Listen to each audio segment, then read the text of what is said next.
Le côté responsive d'une page web étant extrêmement important, c'est ce que nous allons faire dans cette vidéo. Bien, donc là on en revient à notre histoire de Media Queries qui marche plus. Et donc du coup, qu'est-ce qui se passe? Il va falloir que là, on mobilise nos connaissances pour pouvoir nous sortir de cette problématique. Parce que nous, qu'est-ce qui nous importe?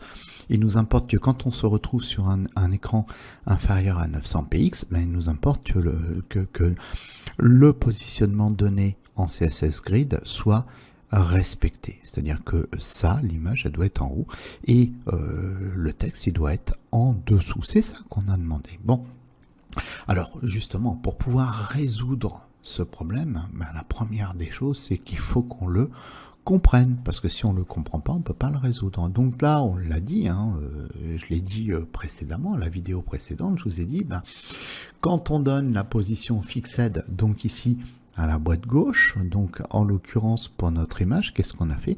On a fait sortir, en fait, toute cette boîte gauche, on l'a fait sortir du flux.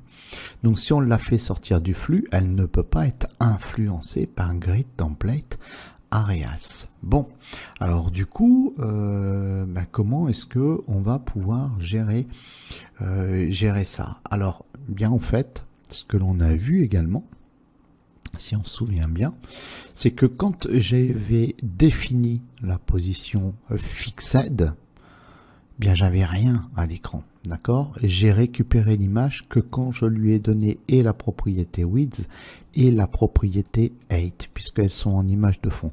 Tant que j'avais pas mentionné ces deux propriétés-là, je ne voyais pas l'image. Alors justement, ça m'intéresse parce que en fait, moi de toute façon la propriété fixed, je vais pas la changer, d'accord?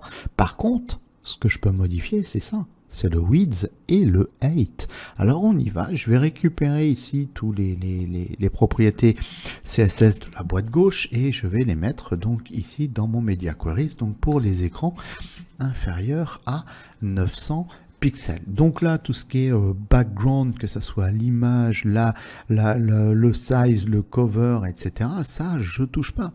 Ça, je vais pas toucher. La position fixed, je touche pas non plus. Donc ça, pareil, je veux pas toucher à ça. Grid, area gauche, non, je veux certainement pas le modifier non plus, puisque sinon, ici, ça risque pas de marcher. Bon, alors j'ai fait ça, et puis, voilà. Maintenant, j'ai plus qu'à modifier mon width. Donc là, je vais dire que quand je suis sur un écran inférieur à 900 pixels, je veux que mon image occupe 100% de l'espace qui lui est alloué. Là, je vais pas lui dire 50%, mais je vais lui dire 100%. Et pour la hauteur, je voudrais pas qu'il occupe toute la hauteur. Je vais dire par exemple, allez, un quart de la hauteur. Je vais dire, tu vas occuper 25% de la hauteur de l'écran. Alors, pas 250, mais 25. Je fais CTRL S, je vais agrandir mon image. On va vérifier ça tout de suite. J'actualise mon document. Là, je suis au-delà des 900 pixels. Maintenant, je vais passer en dessous. Et qu'est-ce qui se passe dès que je vais passer les 900? Regardez si c'est pas chouette ça. Regardez si c'est pas chouette. Là, ici, nous venons ici de dire, voilà, tu te retrouves à... Alors, par contre, 25%, c'est peut-être pas top. Parce que du coup, on voit pas trop mon image. Je vais revenir. Alors, si je dis 50%, voilà, on va regarder ça. 50%, voilà, tiens, c'est pas mal ça, ok. Donc du coup, qu'est-ce qui se passe? Il se passe que quand je suis sur un écran supérieur à 850 pixels, mon image, elle est toujours fixée, que je sois supérieur ou inférieur à 950 pixels, à 900 pixels, je sais plus, c'est, oui, 900 pixels, peu importe, toujours fixed, d'accord? Mais le fait qu'elle soit fixed, elle est sortie de l'écran, mais pour qu'elle apparaisse, comme c'est des images de fond, un width et un height. Donc, sur un écran inférieur, ça occupe la moitié, supérieur, ça occupe la moitié en largeur et toute la hauteur. Et puis là, j'ai fait l'inverse. Quand je suis sur un écran à 900 pixels, inférieur à 900 pixels, pouf, voilà, ça occupe 100% de l'espace qui lui est alloué et 50%, la moitié, donc de la hauteur. Alors là, je pourrais être content. Mais en fait, pas tout à fait. Parce que, ok, là, on a réglé un problème. C'est sympa, hein, mais pour régler ce problème, il faut comprendre ça. D'accord? Les widths et les heights. C'est aussi simple que ça. Bon.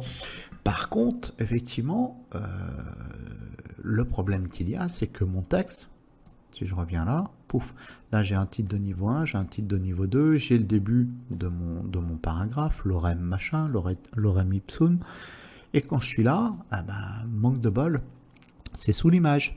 Bon, alors du coup, ça veut dire quoi? Ça veut dire que là, il va falloir que j'arrive à modifier le départ de mon texte, parce que mon texte, en fait, il commence là, il est en dessous de l'image. Et là, bien, donc, il va falloir que l'on aille manipuler ici notre boîte droite, donc je vais la copier, je reviens ici pour coller les propriétés CSS de la boîte droite pour les écrans inférieurs à 900 pixels. Et qu'est-ce qui va m'intéresser ici? Bien, comme je suis ici avec une position fixed, ce que je vais faire, c'est que pour la boîte droite, je vais dire, tu vas être en position absolute. Ok, alors qu'est-ce qui se passe si je lui dis ça? J'actualise mon document, pouf, mon texte est repassé au-dessus de mon image. Bon, alors déjà, ça c'est une bonne chose, c'est déjà une bonne chose. Par contre, c'est pas top pour moi qui commence là. D'accord? Cela, voilà, moi j'aurais préféré que mon texte commence plutôt sous l'image. Eh bien, qu'à cela ne tienne, le fait que nous soyons ici en position absolue, eh bien, on est réglé par rapport ici, en l'occurrence, à la fenêtre de notre navigateur.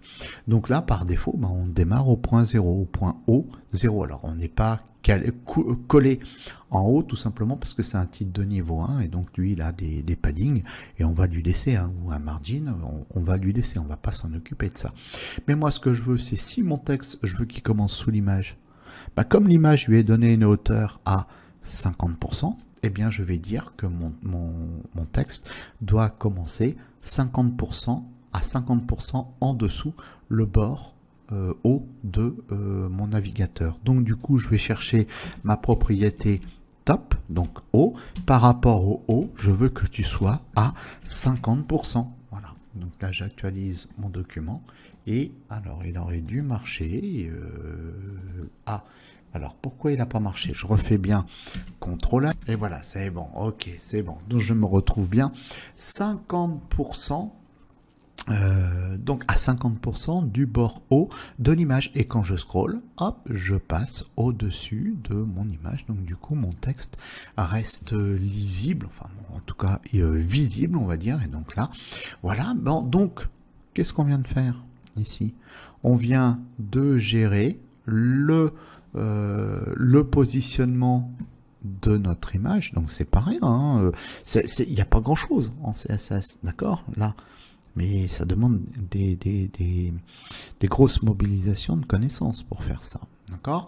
Là ici, lui, hop, il bouge pas, voilà, tout simplement il bouge pas parce qu'il est en fixed, il a la largeur et la hauteur que je lui ai donné avec width et height, et quand je casse, pouf, je passe sous les 900 px, si je veux que ça s'adapte bien, pareil, de toute façon, quoi qu'il arrive, ce qui m'intéresse, c'est width et height qui me permettent de pouvoir, là aussi, définir où l'image fixed, donc l'image qui est en position fixed est sortie du flux, où est-ce qu'elle doit se positionner sur mon écran. Et ensuite, bien évidemment, pour la deuxième partie, bien on fait une position absolue et on se cale par rapport au bord haut de la fenêtre du navigateur. Et ici, on va reprendre la hauteur qu'on a donnée à notre image.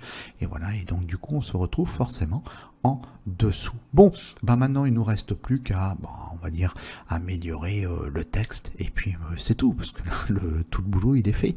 Bon, et bien voilà, c'est tout pour ce cours. Je vous remercie pour votre attention.